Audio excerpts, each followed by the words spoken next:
This is Markin Out. Pro Wrestling Talk by Pro Wrestling fans. We marking out, y'all. Follow on Twitter. Pro Wrestling Talk by Pro Wrestling fans. We marking out, y'all. Marking Out. Pro Wrestling Talk by Pro Wrestling fans. We marking out, y'all. Brennan likes fisting. Pro Wrestling Talk by Pro Wrestling fans. We marking out, y'all. We're marking out. Pro Wrestling Talk by Pro Wrestling fans. Welcome to Markin Out. Pro Wrestling Talk by Pro Wrestling fans. This is episode 700 Quattro. Thank you so much for listening. Go check us out, markinout.com. Check us out on Apple Podcasts and also on Spotify and iHeartRadio and wherever else you may be listening to podcasts. Give us a 5-star rating, please. Leave us a review.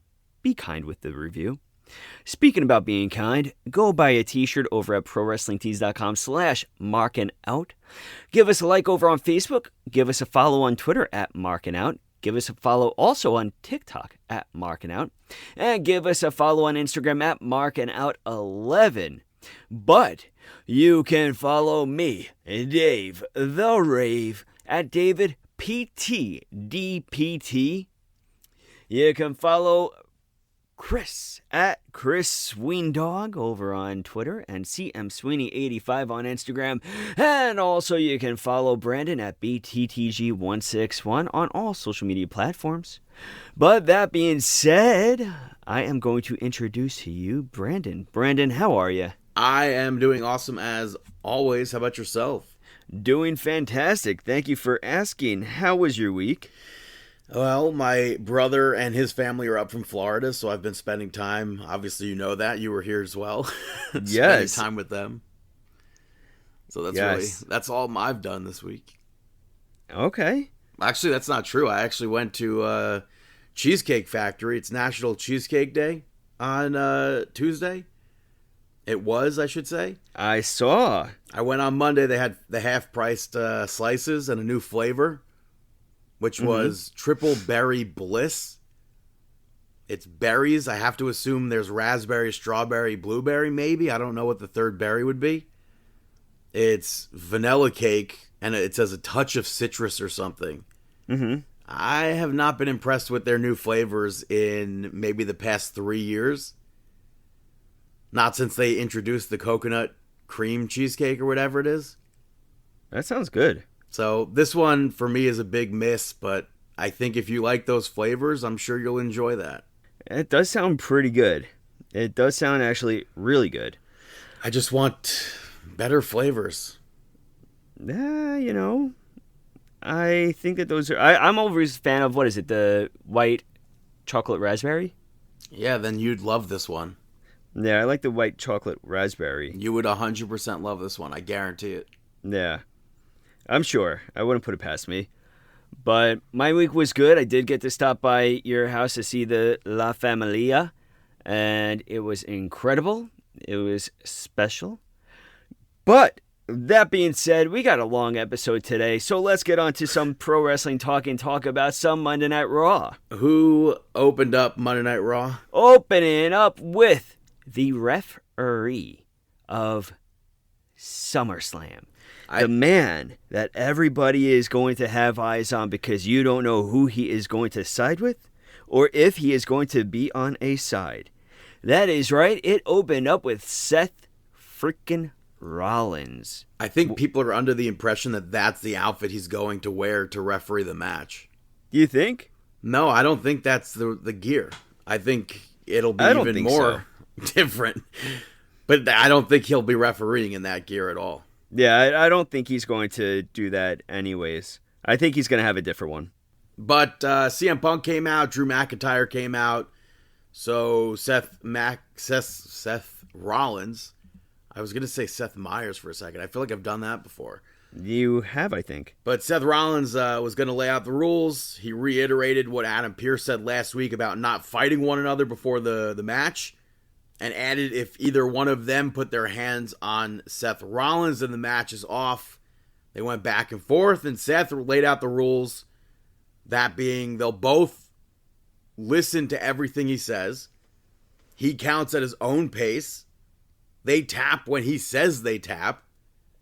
Maybe he doesn't count for countouts. Maybe he does. DQs are his discretion.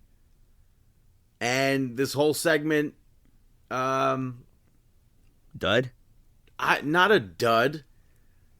It ended with CM Punk holding himself back from attacking Drew McIntyre because of the friendship bracelet with Punk's wife's name, or AJ, and Larry's name on it. I do feel like this segment could have been a lot shorter. Yeah, I don't like the fact that they can't lay hands on each other, because that means that we know that they're not going to punch each other. We know that there's no interaction with them and Seth Rollins. I'm fine with that, though. I don't know. I feel like it was just back and forth, but I was tired of it very quickly. I thought overall it was a good segment, just it could have been a lot shorter. Yeah, I agree. First match saw the Creeds pick up the victory over Alpha Academy, which was cool, first of all, to hear Michael Cole mention the GCW's Bloodsport event, because both Creed brothers won their matches this past weekend against Matt Mikowski and Tom Lawler, both via TKO, fitting for the company. But as far as this match goes, Chad Gable got involved, and it allowed for the Creeds to hit that double back suplex from the middle rope. They continued the attack after the match. Maxine jumped on Chad Gable's back to stop him, and then she slapped him, tried to square up with Chad Gable, and then the power went out. Alpha Academy took off, and the Wyatt Six came out. And we saw Eric Rowan, Dexter Lumis, and Joe Gacy remove their masks, and from behind, Nikki Cross dove onto Chad Gable. There's a really cool picture that WWE.com posted of it. Now, I gotta ask, she didn't have her mask on, right? I couldn't really tell. I think that is her face. I don't know. I think that's her mask, I mean. All right. Or it's makeup or something. I don't know. Yeah, it seemed like there's just a lot of makeup, but I thought that this segment was awesome. I liked how that slap took place leading into everything with them coming out. I liked the the reveal of them taking off the mask at the same time. I like Dexter Lumis's new look. I mean, the long hair with the little with Rob the symbol on his Zombie-esque. forehead. Little Raven-esque. That's true. Yeah, very Raven-esque. One of my all-time favorites. But yeah, I was a big fan of this. You had that pop-up powerbomb spot, and then you had the crossbody from Rowan. Yeah, and they took out the Creeds, and Chad Gable got up to the entranceway to escape, and then Uncle Howdy showed up behind him, and Chad Gable ran off. And then later on, we had another videotape, which involved Dexter Lumis. Basically, the main thing of this was, what do you do when the buzzards start circling? Run. And all of that sets up a 6-man tag match for next week's Monday Night Raw. And a lot of people are like, how did this not make SummerSlam? Part of me is like, I feel like it would be too big to not be on. SummerSlam, I understand, is like the biggest thing of the summer. But this, I feel like it's too big of an event that it would have felt rushed to me if they just like last minute added it to SummerSlam. If that makes sense. Yeah, that's true. It would have been a last minute rush. I do feel like I wish that this reveal or this action in the ring took place sooner. If that's the case, then it wouldn't have mattered if it was on. Then it should have been on SummerSlam, but because it just took place. Yeah. After that, Bronson Reed picked up the victory over Sheamus. They had a good match, but I fully was expecting Pete Dunne to cause a disqualification. I think I even said that last week, but Pete Dunne clocked Sheamus with the shillelagh when the official was dealing with Bronson Reed, and that led to the end of the match. Mm-hmm. The reasoning that they gave of him being caught up in the ropes to me was just bad, because he was clearly not caught up in the ropes. But Bronson Reed got out of the ropes, in quotation marks, because you could literally see his leg was not stuck. And then he went up to the top and he hit the tsunami. Mm-hmm. So I was fine with the ending of that. I thought Pete Dunne was going to actually cause the disqualification, not the actual victory, but I'm fine with that. And then we had that video, what was it, on NXT, where he was pissed off at Sheamus for giving him the nickname Butch. Yeah. I like that we got that as an addition to the character. Yeah, it was a nice addition as well, and I feel like it kind of gives significance as to why he's doing this even more so, because everybody hated that name. Yeah. Yeah, 100%. Yeah, definitely. Earlier on, we saw the Judgment Day. The clubhouse was torn apart. It was attacked. I could have sworn it was an Xbox. Carlito said it was a PlayStation. Was broken. But Dominic said he had no clue who did it. Rio's like, come on. We know it was Liv Morgan. Finn Balor said he'll handle Gunther. And then he said that they should handle Sami Zayn and Jey Uso, which Damian Priest said it feels like they're going backwards, basically. Dom had Carlito go deal with Sami Zayn. When he gets back, he goes, I dealt with it. You have a match as per Adam Pearce, which was funny. And then Dominic told him to go handle Jey Uso then if he's going to be having a match against Sami Zayn. And that leads into, eventually, we see Jey Uso pick up the victory over Carlito. Carlito not even in, like, wrestling gear. Yeah. I thought that was, I mean, I guess it makes sense given that he didn't think he'd be wrestling. Mm-hmm. But I thought the match was decent. I think the coolest spot, no pun intended, at the end when Carlito, he had the apple in his mouth. He was about to spit the apple. Jay hit him with that spear, and when he hit the spear, all the apple flew out of his mouth. Yeah, that was a good one. And then later on, we saw a video of Liv Morgan crying over Dominic and burning things, saying that she wishes she could take back all the tears that she's wasted on him. And at SummerSlam, she'll beat Rhea Ripley and retain the championship, which I hope is kind of hope that's the case. Yeah, I don't necessarily think I see that, but I could see Liv coming out as the winner with this. I do hope so, given I feel like that's going to be the end of the Judgment Day. So, And then later on, we saw Sami Zayn pick up the victory over Dominic Mysterio via disqualification. Earlier, Sami Zayn said that Braun Breaker's underestimating him. So, I like that aspect going into the SummerSlam pay-per-view. Mm-hmm. Which, by the way, Goldberg was on, he did an interview with Chris Van Vliet. And Goldberg spoke about how he obviously knew Braun Breaker since he was a little kid. And he put Braun Breaker over. So I thought that was pretty cool. But as far as this match goes, I thought this was a fine match. Carlito and JD McDonough showed up, which distracted Sami Zayn. But like at the same time didn't distract Sami Zayn. And he might have still went on to win the match, but they attacked Sami Zayn before he could actually win the match. Jey Uso made the save, and then Braun Breaker speared. Or did he spear him? Or he just attacked Sami Zayn at first. Yeah. And Sami got the boot up and an exploder on Braun Breaker. But Breaker left before that Helluva Kick. He ran back into the ring and went to attack Sami Zayn again from behind. But Sami hit him with the Helluva Kick. I think we have to know who's winning. Yeah, I think so too. And then later on, the Judgment Day spoke, and they all agreed to go into their matches alone. Yeah. Backstage, you had The Miz be announced as the host of SummerSlam. Very fitting. Cleveland, his hometown. Yeah, R-Truth made that segment funny, but it sucks that Miz and Johnny Gargano aren't actually wrestling at SummerSlam. That's true. In front of like 40,000 people or so. Mm-hmm. Almost 50. I don't remember what the number is, but that sucks. Because when everything happened and we knew SummerSlam was this, we thought for sure, at least I thought for sure, that we would see the Awesome Truth get a rematch for their titles. Even if Miz loses, it's fine. He's wrestling in front of his hometown. And then we would see Johnny Gargano as champion defend the titles at SummerSlam, but that's taking place on SmackDown, which I'll talk about soon, but that's stupid. Yeah.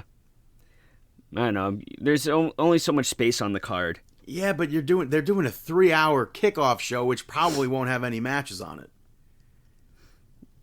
I don't know. I'm kind of okay with kickoff shows not having matches or only having one match. 3 hours though.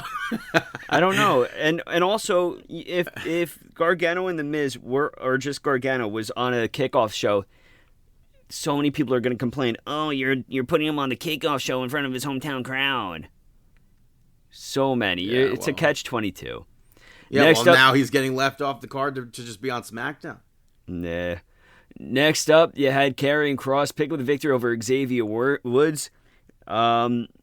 Skip this match? I don't know. This entire thing, I am not invested in. I don't care. I do think the promo beforehand was good. Kross spoke about Kofi Kingston not being there. How Kofi actually made the trip to Japan. New Day wrestled as a team, I believe, in Japan, and Kofi, they said, re-injured himself. Mm-hmm. So the big thing from that, he was like, he's abandoned you again. I want you to join the Final Testament.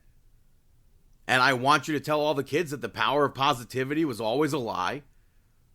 And that Kofi should have retired after losing the WWE Championship. This match, we saw AOP get involved, which Woods seemingly had under control at first, but he dove to the outside, which really directly led to that ending. A lot of outside things happening on Raw and NXT that I'm not a fan of. But, yeah, so I do think that promo was probably better than that match was. Yeah. Earlier, though, we saw Zelina Vega interviewed by Jackie Redmond, and she asked her about her arm. And she said it feels good, and she knows that she's lucky that she had Lyra Valkyria, Kaden Carter, and Katana Chance there as backup. And then Sonya Deville, Shayna Baszler, and Zoe Stark showed up, and she tried to take them on 3-on-1, but, I mean, it's 3-on-1, and they held her, and Shayna Baszler smashed her bad arm. Yeah, they totally just laid her out. Yeah. And it sucks because Zelina Vega, I feel like this could be a building of Zelina Vega too, though. Hopefully. You know, like that underdog, because she's smaller and everything. Now she gets beat down by the three of them. I could definitely see her overcoming. I do hope so. And then later on, we saw Shayna Baszler, Zoe Stark, and Sonya Deville pick up the victory over Lyra Valkyria, Kaden Carter, and Katana Chance. I think they need Bloodsport Shayna Baszler. Yes, that's who something also we have won not. her match. But the crowd couldn't care less about most of this. The crowd for most of this night sucked. Mm-hmm. But it did pick up when Damage Control returned after this. And they said that they'll now that they're back, they're running things. And Dakota Kai challenged Sonya Deville to a match next week. The match itself, though, Katana Chance actually had her nose broken on that Z360. Mm-hmm. Yeah, she got rocked. But I'm happy to see Damage Control back. I don't know necessarily what the next step in that story is. Mm-hmm.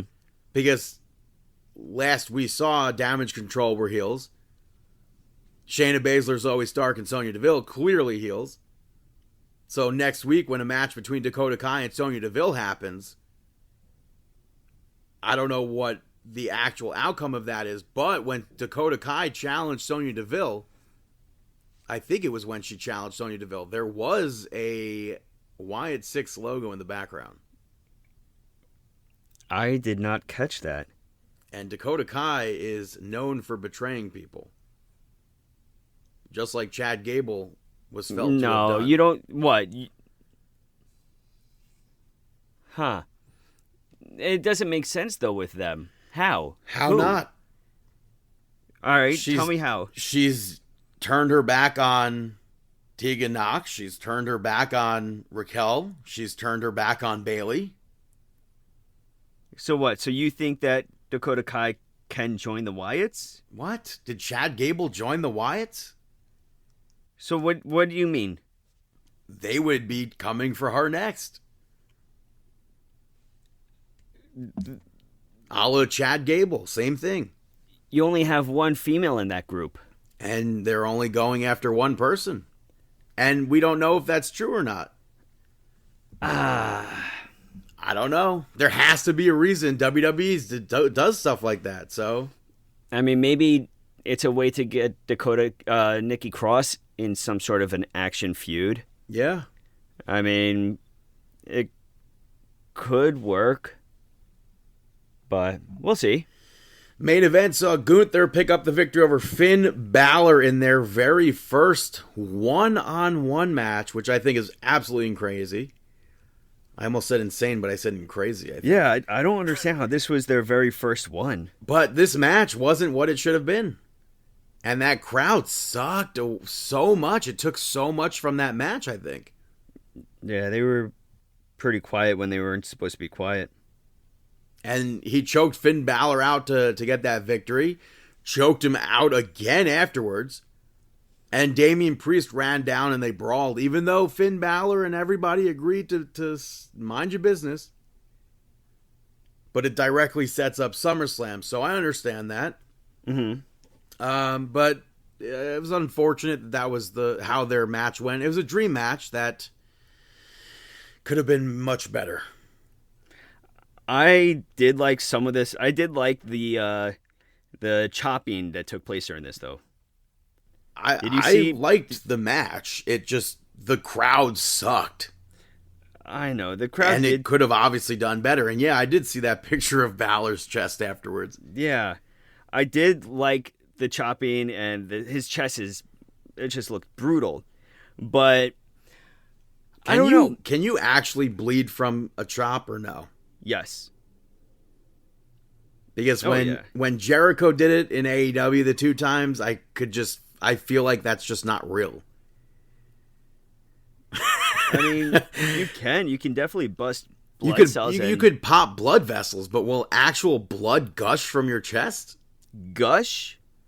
If you cut the person, maybe like, with your fingernail. Will it ever trickle? If you cut the person with your fingernail by accident. But like it'll never actually. I don't know. I have no idea. I don't know. I don't buy that blood spot with Jericho, but.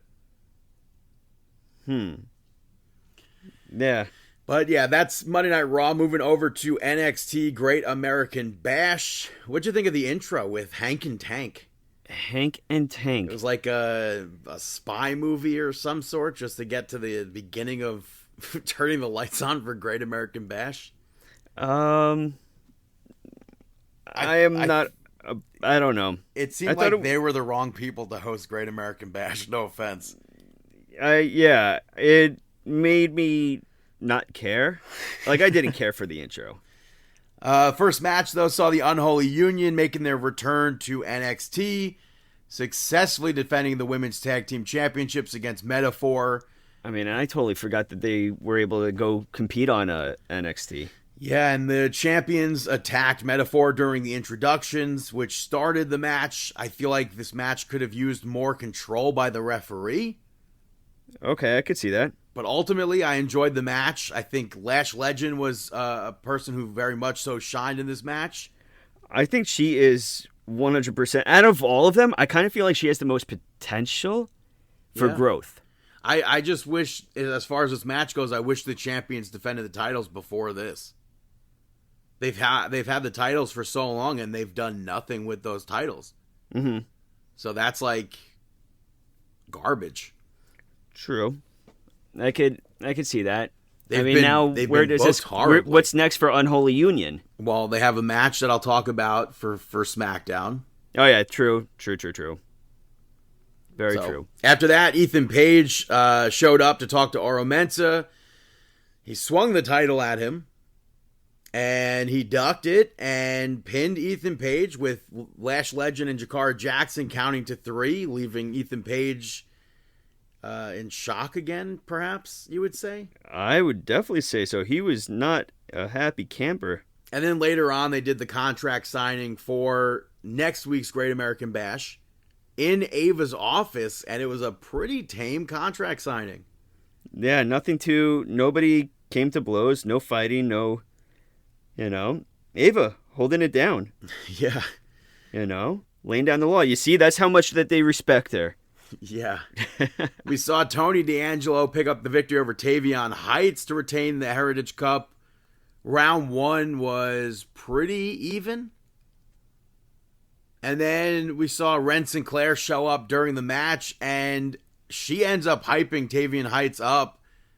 I think it was after round 2. She pushed Miles Bourne out of the way, gets in his face to hype him up. He gets a pretty quick victory in round 3 to tie it up. No, to get the first fall. So I thought that was pretty cool. And then Tony, I think, pretty quickly in round 4 tied the match up, and then ultimately got the victory in round 5. It does seem like we will see Ren Sinclair join No Quarter Catch Crew, no matter how against it Charlie Dempsey is. I mean, she's blackmailing her way into it, but... Yeah, but I think she's very entertaining. Yeah. I thought that from her entrance to what she was doing with the ring and everything, definitely entertaining. After that, we had Cedric Alexander, surprisingly, pick up the victory over Brooks Jensen. And it was another good match from Cedric this week. But I don't like that it started during a commercial break. I did not even notice that it started during a commercial break. That's weird to me. Sean Spears came out to watch this match, and I did think that Brooks Jensen was going to win after the leg drop from the top rope. But the match continued, and he went for that RVD-like leg drop onto the commentary table. Cedric moved and got him back into the ring, hit the lumbar check to pick up that victory. Completely unexpected to me, but now... last week, I wanted Jensen to lose because he wasn't listening to the advice of everybody who's been in the same position as him. Mm-hmm. Am I thinking of Brooks Jensen? Or am I thinking of Trick Williams now?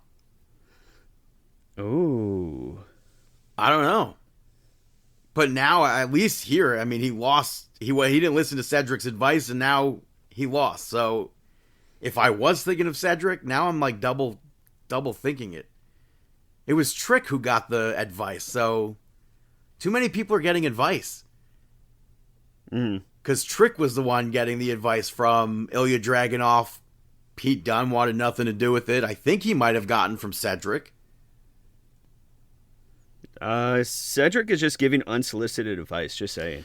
Well, he won his match, so people should start listening. Mm-hmm. After that, we had the Joe Hendry concert.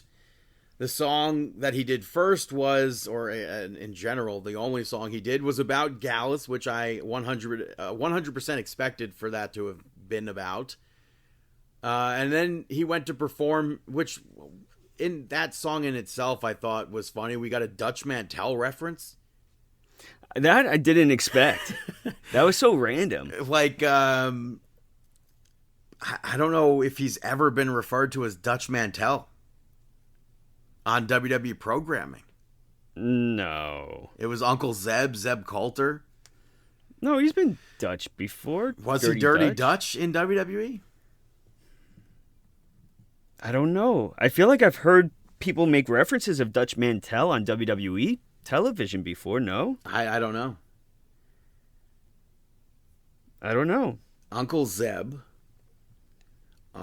Dutch Mantel in a WWF IWA Puerto Rico Summer Attitude 2001. He wrestled as Dutch Mantel. But as far as WWE goes, it's always Zeb Coulter, I believe.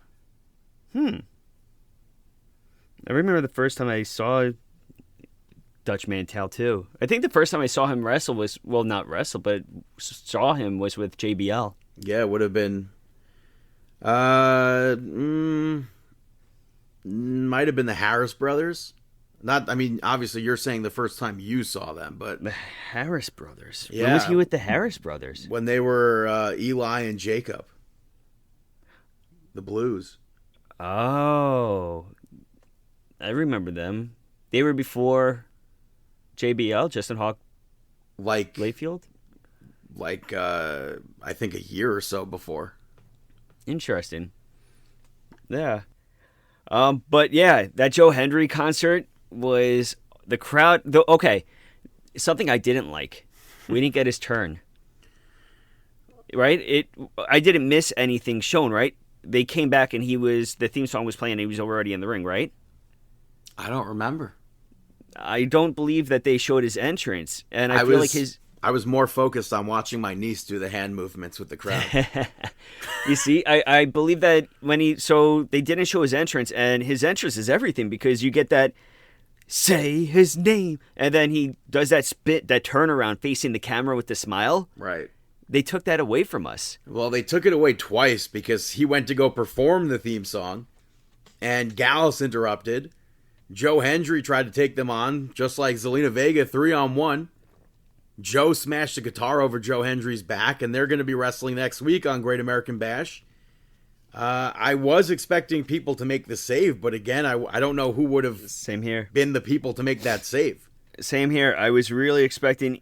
I was not expecting specifically a TNA wrestler, but I was expecting a wrestler to come out and make a save for Joe Hendry. Which was surprising that nobody actually came out. I was hoping that we were going to see Josh Alexander in that segment, but I knew that was like a very fat chance. Mm-hmm. But as far as saving, the only people that I thought maybe would have done it would have been the Rascals, but that wouldn't have made sense. They had a Treehouse episode on this week's NXT. Yeah, they were busy. By the way, their Treehouse looked a little bit different. A lot less smoke. a lot less smoke, but still has that 70s show vibe. Yeah, it has a Cooking with Brennan episode 3 intro vibe. Yeah. But so that wouldn't have made sense because they're booked to face Axiom and Nathan Fraser next week for the titles. True. Now I'm like, Axiom, by the way, lost his match on Speed this week to Joaquin Wilde. I kind of hope that MSK win those titles. I could see it. I think that'd be really cool. I could see. It would be nice to see some sort of a mix, like TNA wrestler with WWE wrestler hold the title together. And they actually never lost the title, so. No, they were totally right with every single thing that they were saying. It would be interesting though, because it would be Zachary Wentz as champion and not Nash Carter, as he previously was in NXT. Oh, yeah. But as far as that goes, I hope they win. Joe Hendry, by the way, said that he's been allowed to train at the Performance Center. Big news. I think that's pretty cool. Big news. Jada Parker picked up the victory over Kendall Gray after that, which I feel like this is definitely the most we've seen from Kendall Gray. I don't know. I mean, she's probably done more on Level Up, but as far as TV-wise goes, this is definitely the most we've seen. But Miles Bourne and Ren Sinclair came out to argue with Carly Bright. Kendall hit Miles Bourne with an overhead belly-to-belly suplex. But I didn't think there was any way that Jada Parker was going to be losing this match. No. I thought that Parker was going to win, but it was still entertaining. Call me crazy, I found this match more entertaining than the Woods and Cross match. I mean, that's fine, I guess. Yeah. After that, we saw Fallon Henley, JC Jane, and Jasmine Nix pick up the victory over Lola Vice, Carmen Petrovich, and Sol Ruka. Very chaotic. I thought it was pretty good, but very, very chaotic. And I went into this match thinking that the faces would win this, and then as the match progressed, I'm like, I don't know if that's going to be a thing. And in the end, it was Fallon Henley who got that victory. It seems like a step in the right direction for everybody here, but what's next, I don't know. Mm-hmm. I'm happy that Fallon Henley picked up the victory. I don't know what's going to be next. I do hope to see Sol Ruca and Carmen Petrovic get the title match like they wanted, or they were talking about, teasing maybe a little bit. Mm-hmm. But I don't know. I don't know if we'll see another tag team championship match in NXT anytime soon. It seems like they do them, and then we go months without having those titles in NXT. Yeah, I agree. And also, if those titles aren't being defended on the main roster on Raw and SmackDown like they should be, why not just put them down in NXT and have them defended? Yeah. Main event of the evening, we had Roxanne Perez pick up the victory over Thea Hale. And I just got to say is Thea Hale actually had me believing that she could win. This was a hot match. Yeah. This was fantastic. The roll through submission stuff that it was, I guess, multiple times during the match, towards the end, and I guess maybe some of the middle. I thought that was really good stuff. I thought it was very entertaining. I liked a lot of this, and I liked the fact that Thea Hale was able to convince me that she is actually a winner. Yeah.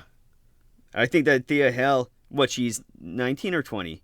Or 21? I'm not sure at this point. I think she's younger or the same age. She might have just turned 21.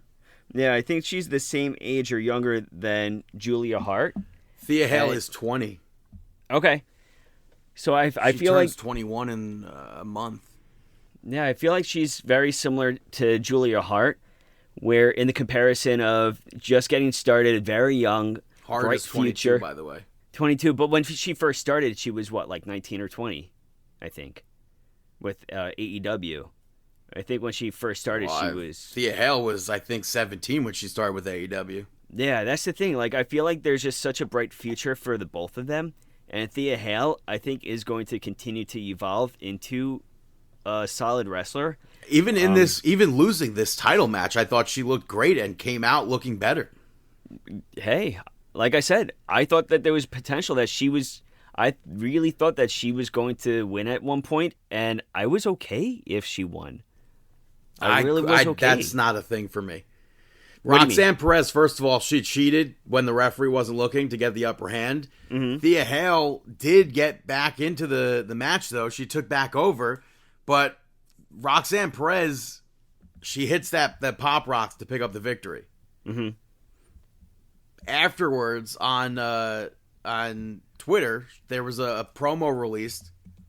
And she said, I don't care if you're Thea Hale. I don't care if you're Stephanie. I don't care if you're Julia. So I would not have wanted that to happen because there's no way. I don't know where the next step is, especially with the other woman coming in, rumored. I feel like the next step. I feel like Perez is going to lose the championship to one of those women coming in. I mean, that's the only thing that I could think of is that Roxanne Perez is going to lose. I don't think she's going to end the year as champion. No, not at all. Yeah.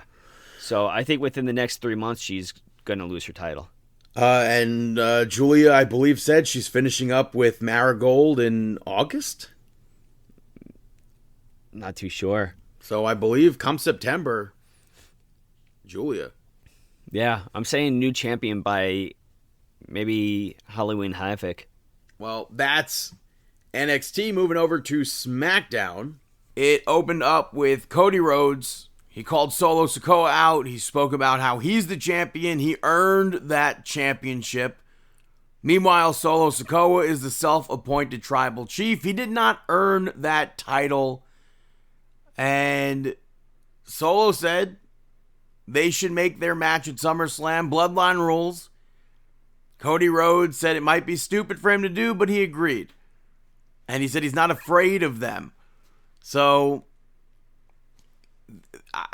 it could lead to Roman Reigns. It could lead to Jimmy Uso. It could lead to Zilla Fatu. Who knows? Hikuleu, Lance Anoa'i, Brock Lesnar. Who knows? I don't know.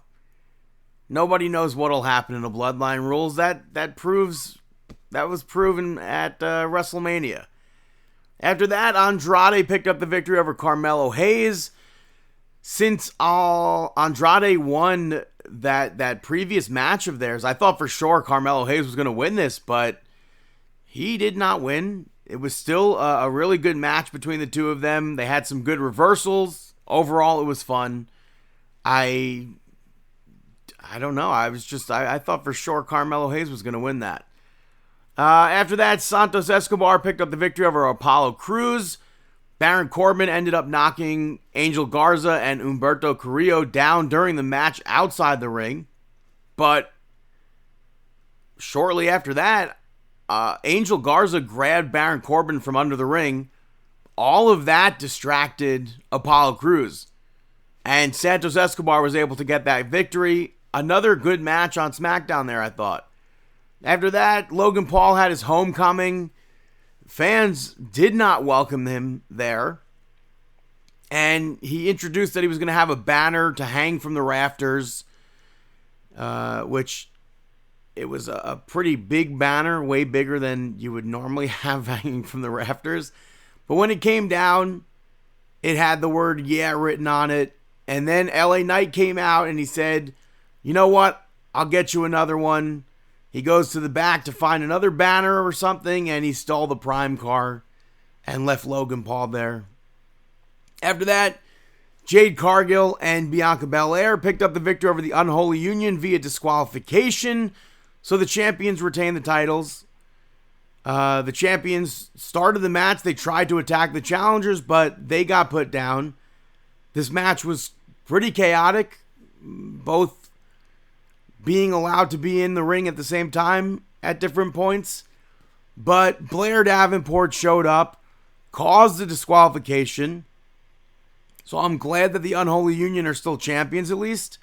But the three of them continued to beat down Jade Cargill and Bianca Belair. I feel like they could easily add Naomi into the mix to make a 6-woman tag for the kickoff show. I don't think that's going to happen.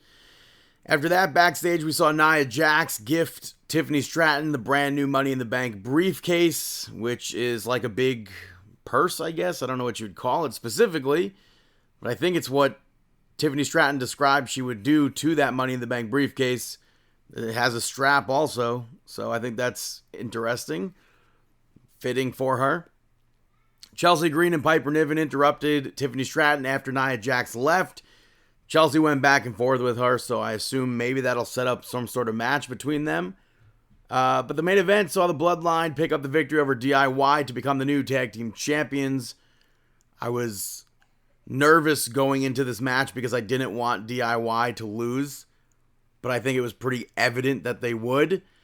They did one of those walking promos backstage to their entrance. Candice was there, their son was there, Indy Hartwell was there, but they had good back and forth. Jacob Fatu at one point ran into the steel steps when Johnny Gargano got out of the way of them.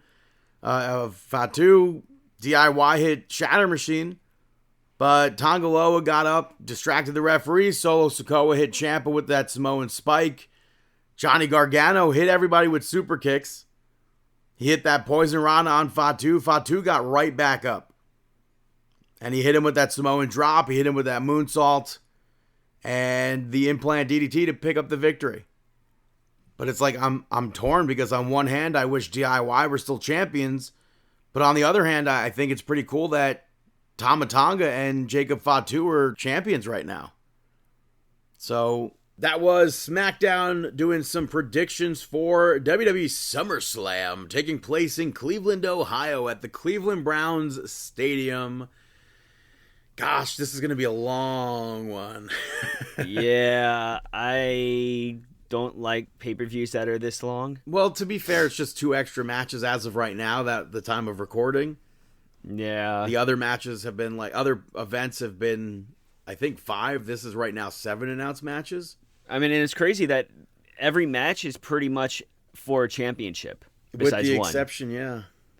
Which one? Should we start with the non-title? Yeah. Even though it's a pretty big match. Yeah, it's potentially the main event. No, there's no way.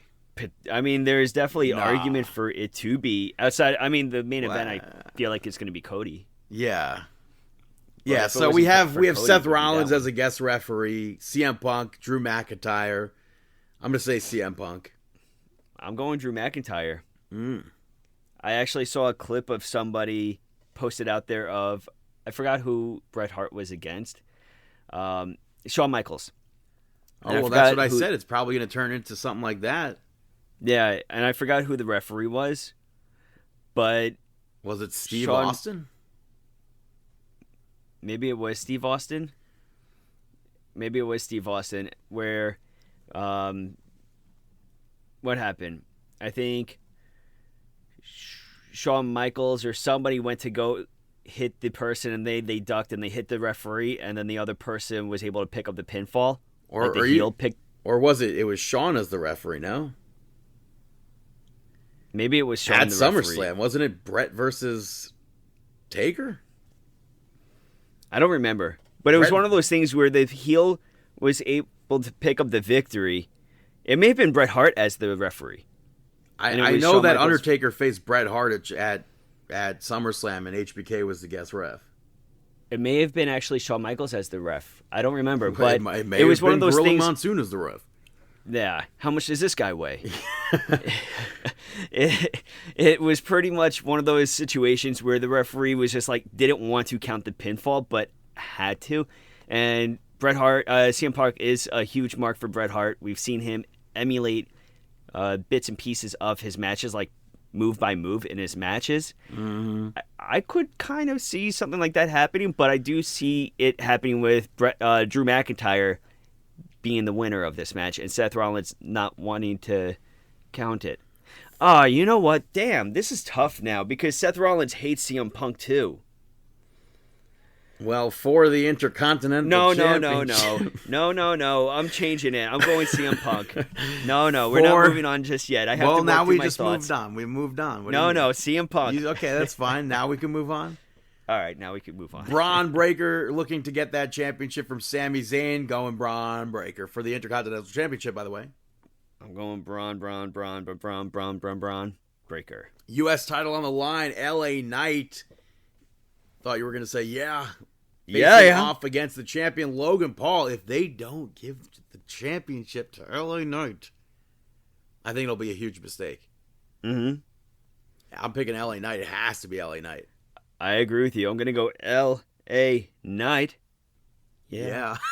Yeah, I'm going LA Knight.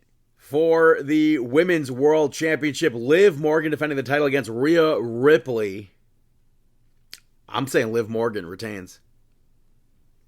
End of Judgment Day. I'm going Liv Morgan retains. Next up, let's go with the Women's Championship on the line. Bayley defending against Nia Jax. Queen of the Ring, Nia Jax. I'm going Bayley. Yeah, Bayley. This story, everything with Bayley and Nia Jax doesn't interest me. It's like a subpar storyline filler. And the only storylines that are really interesting is the Liv Rhea, Cody Solo, maybe. And then a lot of people are against you on that thought. With which one? Cody and Solo. That they are not interested? Yeah. That's why I say the maybe. It goes back and forth. It depends. But also, in regards to Nia Jax and Bayley, I think the big factor here is Tiffany Stratton and that Money in the Bank briefcase.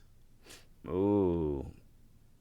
I'm not saying she's going to cash in. I'm just saying that's a big factor in that feud. Could be a factor in there. Next up, it is a factor in that feud. Like Tiffany Stratton is very in this feud. Yeah. World Heavyweight Championship on the line. Damian Priest defending against Gunther. I'm gonna go with Gunther. This is very tough. I'm gonna go with Gunther, and then you have Damian Priest and Rhea Ripley kind of aligning. I don't know. Maybe everything with at the end of the month is Bash in Berlin, match though. As a distrction. I don't know. I feel like Bash in Berlin, he could win the title there too somehow. I'm gonna say Gunther as well, though. All right. I went into that. I would love for Priest to retain, though. Yeah, I don't know. I'm ready for his second title reign. Well, for the undisputed WWE Championship, Cody Rhodes defending the title against Solo Sikoa. I'm gonna go with Cody Rhodes. Yeah, 100% Cody Rhodes. Yeah. So that's our predictions for SummerSlam. I'm going to take a quick little break right now, and we'll be right back here on Markin Out. Ho! Hey folks, I'm WWE Hall of Famer Hacksaw Jim Duggan. And if you want to check out a podcast, I said if you want to check out a podcast, check out Markin Out, tough guy. Ho! Welcome back, ladies and gentlemen, to Markin Out episode 704. Moving back to AEW Rampage from last week, Darby Allin won the Royal Rampage, taped immediately following that Blood and Guts match. So not only is this stupid that directly after he was fine to win this, Darby has a TNT title shot at Wembley at All In, and now he has an AEW championship match at Grand Slam. I think that's one of the dumbest booking decisions that I've ever seen, so that's ridiculous. The only two people who I could have seen winning that, unfortunately, were Darby Allin and Orange Cassidy, and I don't think either of them should have won that match. After that, Chris Statlander picked up the victory over Layla Gray. Gray has been missing from AEW television since March 2023. I assumed she was signed when she was doing the baddie stuff with Jade, but I guess not. This match was under a minute. I understand the booking like this, but I don't think Chris Statlander needs to be in matches like this, especially against opponents who have not been booked in months. I don't think this gives any momentum to Chris Statlander to go up against Willow Nightingale. After that, Lance Archer defeated Alejandro, which was another very quick match, and it doesn't do anything for Lance Archer. For me. I don't think it should for anybody else. He carried the guy unconscious to the ring. The goofy referee calls for the match to start. It's just ridiculous. And then the main event saw the Don Callis family, Kyle Fletcher and Roosh, pick up the victory over Private Party, the Outrunners, and the Righteous. So it seems like LFI is dead. And I would have preferred a normal tag match to introduce Roosh to the Don Callis family if you were going to insist on him being in a tag match. I also would have liked for Roosh to get the pin. Why not have him? You're trying to push Roosh, it seems. But maybe not. Then you fast forward to Dynamite. Maybe you're pushing Fletcher. I have no idea. AEW Collision saw Orange Cassidy pick up the victory over John Morrison. Thank God Orange Cassidy got another victory, right? I was so worried that when he didn't win the Royal Rampage, he would go on a losing streak again. So, wonderful. After that, the Blackpool Combat Club picked up the victory over Brian Cage and Lee Moriarty, as well as Top Flight. I don't get this booking either. Lee Moriarty's first match as ROH Pure Champion is having him eat a loss to the person he beat. Which at least Lee Moriarty wasn't the one actually being pinned, but he's still on a losing team. And I think that's dumb. After that, Hologram picked up the victory over Black Taurus. Very fun match, as expected. Even with the weird referee spot where he didn't count the pin for Black Taurus. But I just want to see Black Taurus winning matches. There was a segment with him later on backstage where he was pacing back and forth. Obviously, he's pissed off at his losing streak. It kind of turns around. I'll get to that in a minute. Thunder Rosa picked up the victory over Maya World. This match wasn't needed. This doesn't build Thunder Rosa up at all. It just gets her a victory. It doesn't do anything. After that, the Conglomeration picked up the victory of the Premier Athletes. I thought this was a pretty good match, but I would have had the Premier Athletes win this. I'd like to see them get victories on television. After that, Lance Archer picked up the victory over, I don't even think the guy was named. I'm not 100% sure. The match on Rampage and this match on Collision, to me, like I said, doesn't build Lance Archer up. and especially not to face Will Ospreay on Dynamite. And to me, Lance Archer, I know that's like a gimmick of his, to take unconscious people from the back and then beat them down in the ring and then pin them. He should be well beyond matches like this to me. So I wasn't a fan of that at all. And I'll put a pin in that because he's on Dynamite. After that, FTR picked up the victory over Maximum Male Models. Cool to see them on Collision. I do think they should have had a video package just to introduce them, because you can't expect everybody to know Maximum Male Models from WWE. Although it seemed like the crowd mostly did. I do think it would have been cool if AEW brought in more random teams for FTR to face to build them to All In. But I also wish they had more time to build them up again before All In. And as far as this match goes, I thought it was funny that Dax posed while pinning Mansoor. I thought that was a funny finish. After that, Pac picked up the victory over Leo Rush. Rush, I think, is a much better opponent to help build Pac towards All In. And I thought it was a good match. I'll welcome Leo Rush on TV anytime, hopefully with victory soon. After that, Toni Storm picked up the victory over Taya Valkyrie. Toni Storm defended the championship against Taya Valkyrie last year on Battle of the Belts, but it was just an eliminator match this time. And it's Battle of the Belts for this part. Just put the title on the line. Taya controlled a majority of this match, which I thought was surprising. It seems like Mariah May is going to beat Toni Storm at All In. We saw Willow Nightingale pick up the victory over Deonna Purrazzo to retain the championship. This was a good match that had a few sloppy spots, unfortunately. But Taya Valkyrie showed up during this with a turnbuckle, tried to give it to Deonna Purrazzo in front of the referee, and the referee just waved to her to get away instead of kicking her from ringside, which I don't understand. But Thunder Rosa ran down to attack Taya Valkyrie. It led to Willow getting the victory. The loss, to me, it doesn't really help Deonna Purrazzo against Thunder Rosa, but it's much better than the match that Thunder Rosa had earlier.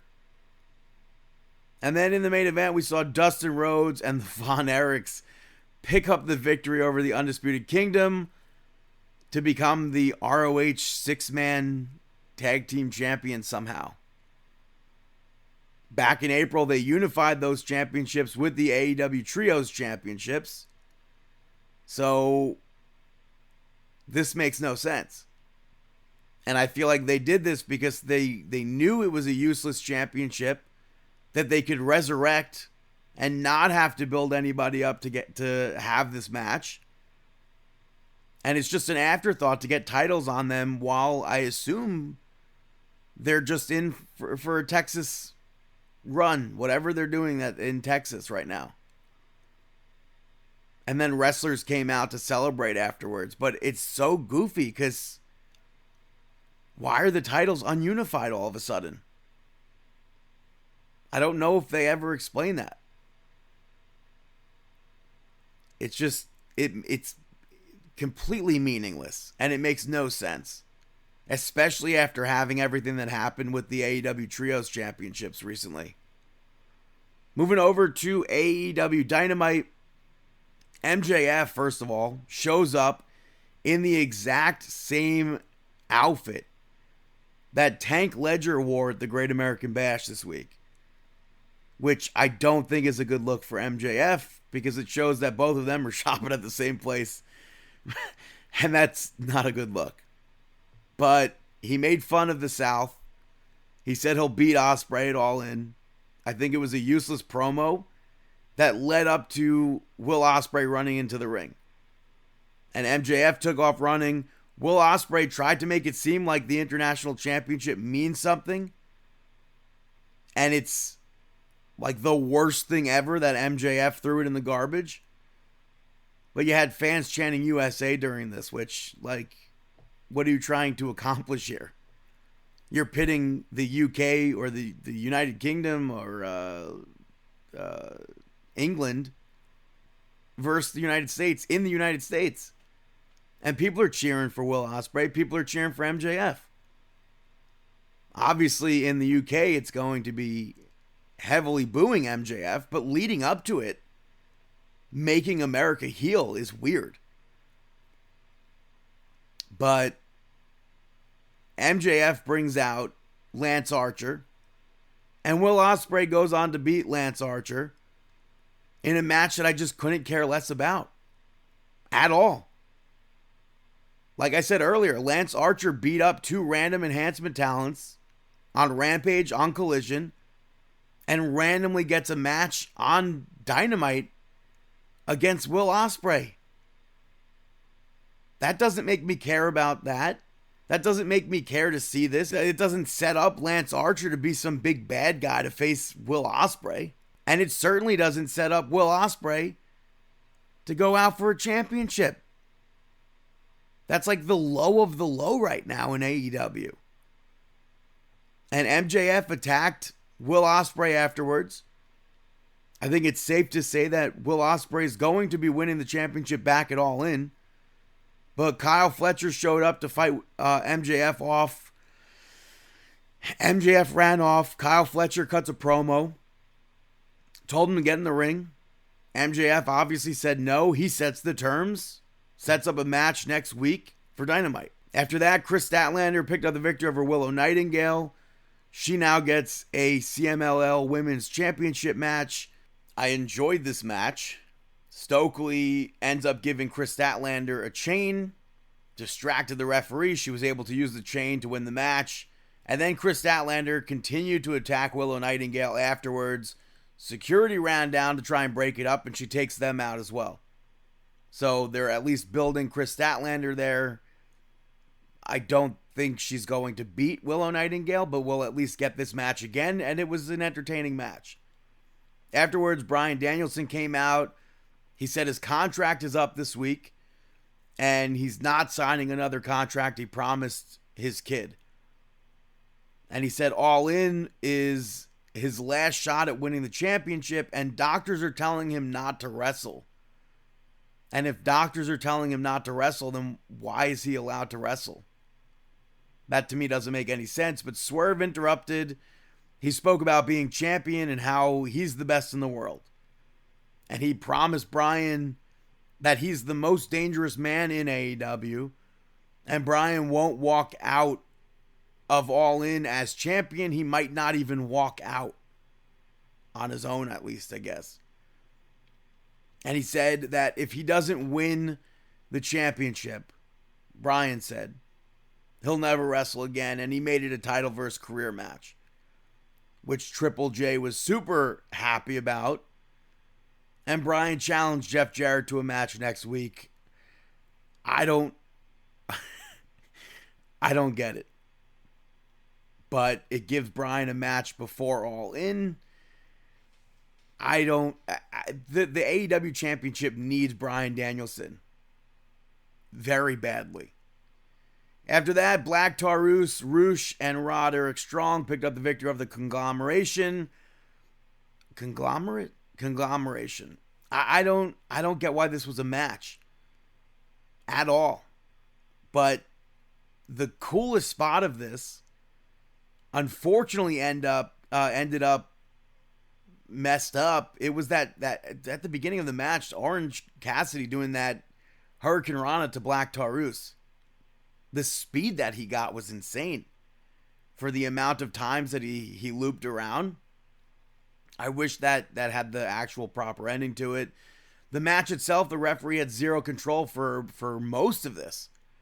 I don't even think they were doing tags at the beginning. But like I said before, I had a pin in it. I'm at least Black Taurus is getting the victory. I want to see him win matches that matter, though. Not these random matches. I assume, hopefully, this leads to an ROH championship match since he pinned Mark Briscoe. But then if he goes to face Mark Briscoe, I don't see him winning the championship. After that, Camille picked up the victory over Brittany Jade. For me, this is like Lance Archer.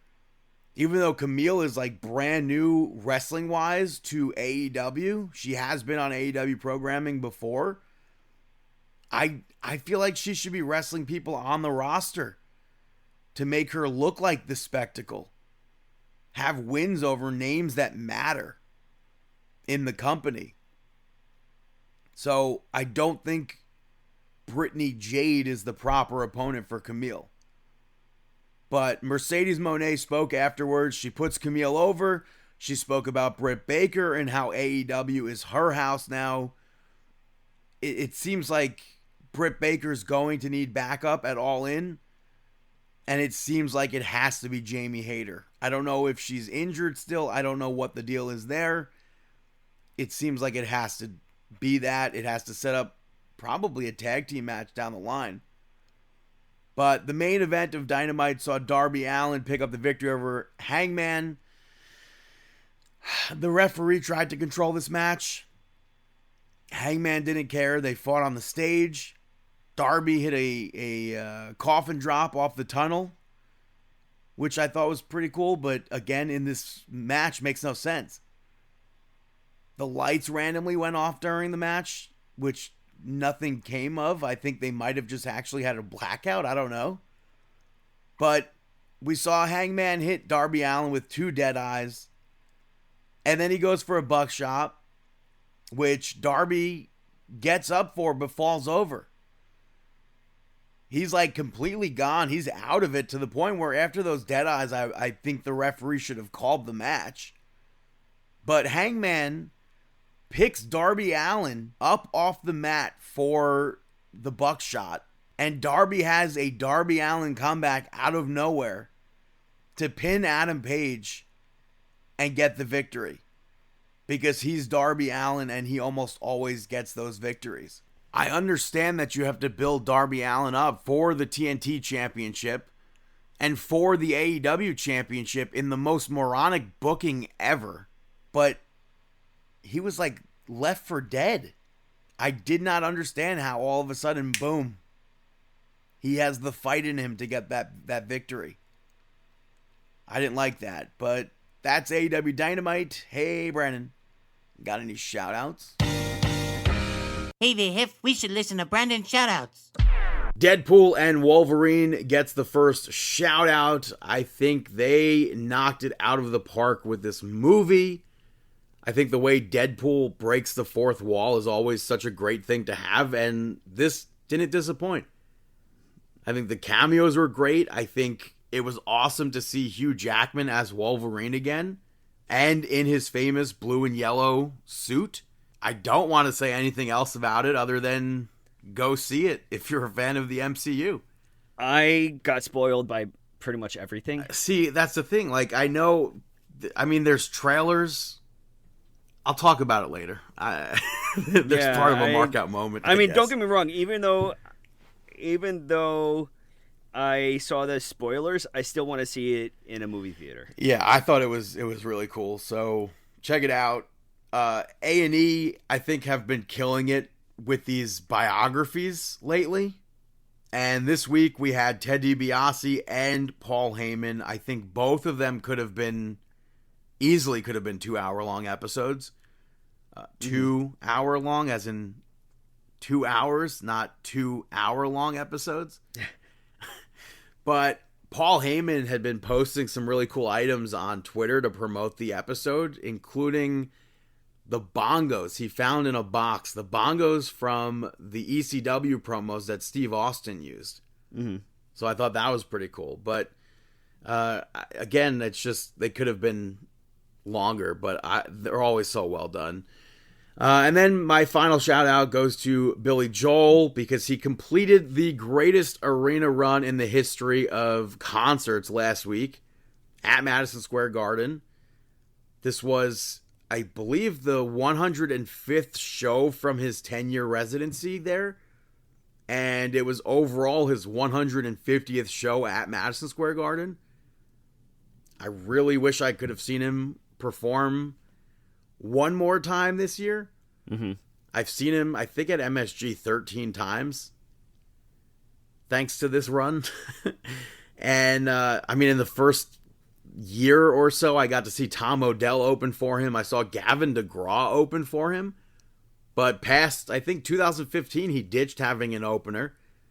I've seen so many guests perform with him, like Jimmy Fallon, Felix Cavalieri from the Rascals, Bruce Springsteen, Bryan Adams, John Fogerty, Peter Frampton, Joe Elliott. I've seen his daughter, Alexa Ray Joel, perform a few times with him there. I've seen people like Howard Stern and Kevin James make appearances. I've celebrated 2 separate birthdays there.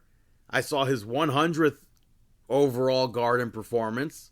That's awesome. I've seen a show in almost every month of the year thanks to that run. On a technicality, the only month that I have not seen a Billy Joel concert is January. I did see him on New Year's Eve, so I have seen him perform in January. I just haven't been to a January concert.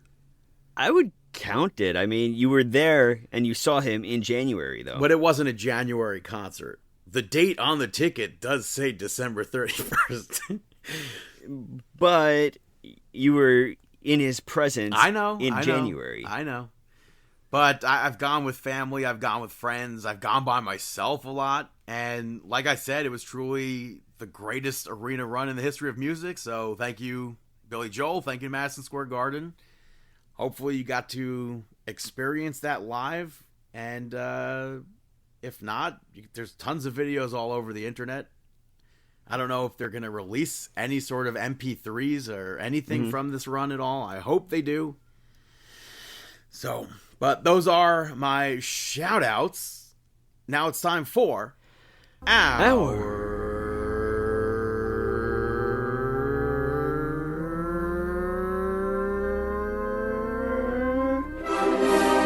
Mark Out Moment of the Week. That is right, our Mark Out Moment of the Week.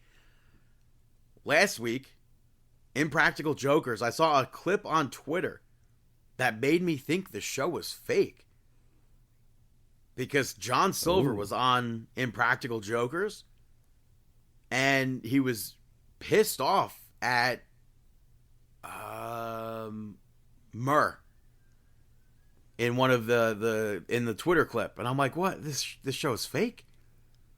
Because I was like, there's no way that John Silver would be on that and the Jokers wouldn't recognize him. Mm-hmm. Turned out, I saw the full thing. Sal and Q were in on it. Murr didn't know that it was John Silver. Mm-hmm. So I'm like, phew. Like, thank God the show is not fake. Yeah, that gives you a little bit of peace of mind. Also, when WWE was in Japan last week, we saw, or not we, I wasn't there, but Bayley teamed up with Bianca Belair and Jade Cargill, as well as Meiko Satomura, to beat Damage Control and Tiffany Stratton, and I think that's pretty cool.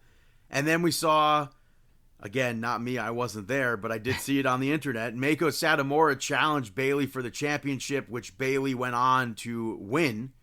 So I think that's pretty cool that they did Meiko Satomura versus Bayley. I hope she should have been in the video game by now. Yeah. I know she hasn't been used at all this year in WWE, but I really, really hope she makes it. I want to see her in the Royal Rumble. It would be cool if she wrestled a match at WrestleMania. She announced that she's retiring next year. So I do think it would be cool if they utilized her for like one big final run. Who knows? They got to. Also in Japan, Cody Rhodes was gifted a robe and a hat that was Dusty Rhodes, and he put it on. He did like the Dusty jog or whatever, and I thought that was pretty cool to see that take place. I have other mark out moments. Do you have others? Do I have any others? I definitely marked out for the Wyatt family. I marked out for that aspect for sure. I also marked out for, I'm going to bring it up right now, I marked a bit for the Shane McMahon and Tony Khan meeting. It's fake picture. I think that the fake is definitely it getting out there. Yeah, I mean, obviously it's a real picture, but fake setup. Well, it was leaked. What do you mean it's leaked? Yeah, it was provided to the outlets. First of all, where the hell is a board meeting room in an airport that it gets leaked? Who's there? Was it actually Mercedes Moné who took the picture? I have no idea. Who knows? I mean, she was the person that encouraged, I think, on Twitter or whatever interview, she said that Shane should meet with him. But I definitely think that it's going to be interesting. I don't think he's going to be maybe he'll be a backstage person. He should be their champion. Who knows? What happens if Shane is the bargaining piece to get Tony with WWE? What? What does that mean? Like AEW and WWE doing That's what not WWE happening. and TNA is doing. Not happening. AEW versus TNA versus WWE versus happening. New Japan Pro Wrestling. It's happening. Versus GCW. Speaking of Get the indie god in there. Speaking of moments that you might think hell froze over, they were in St. Paul, Minnesota this week. Jesse the Body Ventura. He was backstage. I feel like he could have been utilized on air. But I do think it's pretty cool that he was there, and they did show him on air. They showed him meeting with Triple H, getting there to the arena. Is he in the Hall of Fame? Yeah, he was inducted March 13th, 2004. You know how I know that? Because I went to WrestleMania 20 March 14th, 2004. Ah, there you go. Yeah, I wasn't sure because of like his issues with the company stuff, if he was actually inducted. I forgot. Yeah, he was in WWE last, I think it was like, was it 12 years ago? 14? Yeah, but I do think because he was also a guest referee at SummerSlam for a pretty big match, I figured maybe they could have added him to that segment with Seth Rollins, Drew McIntyre, and CM Punk. True. Give a little advice or something in a backstage segment. Be like, I was also a guest referee, Seth. And then Seth could either take his advice or not. Very true.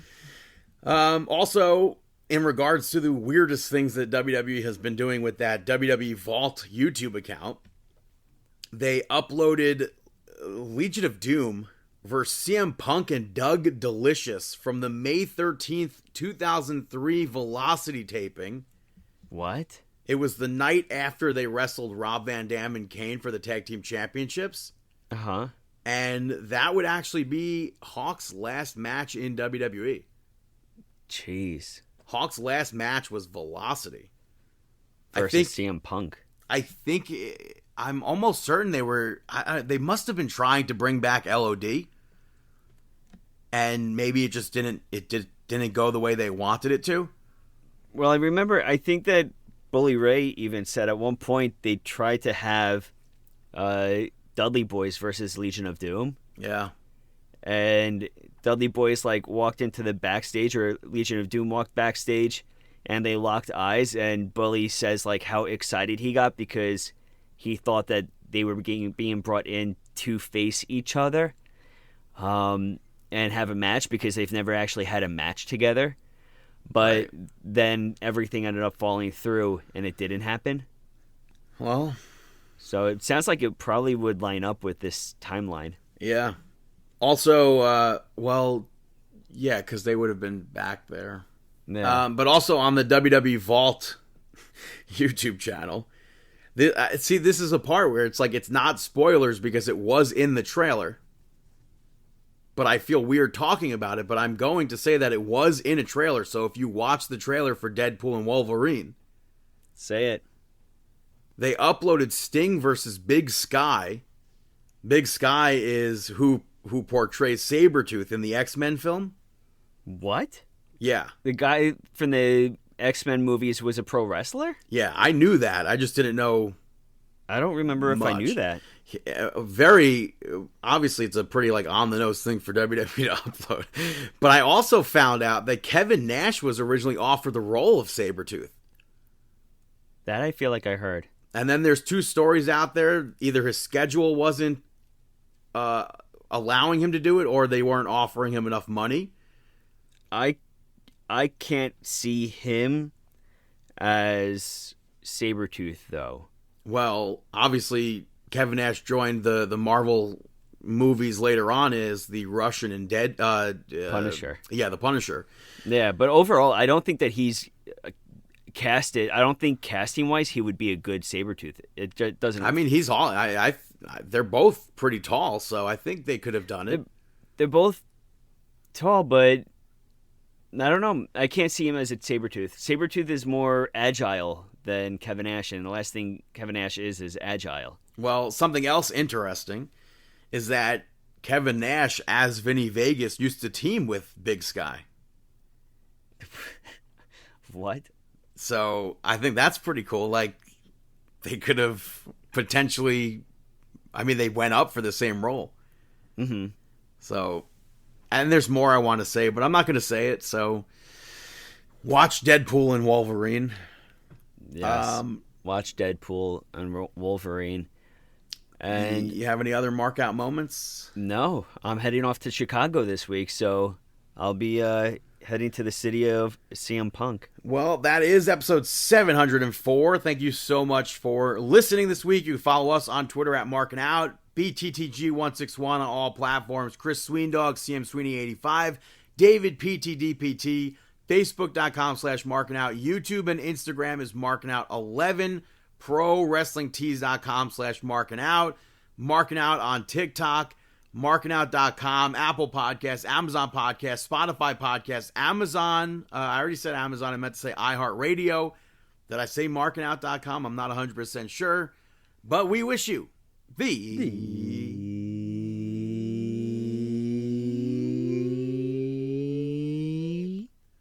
best of luck in your future endeavors. Have a fantastic week. All right.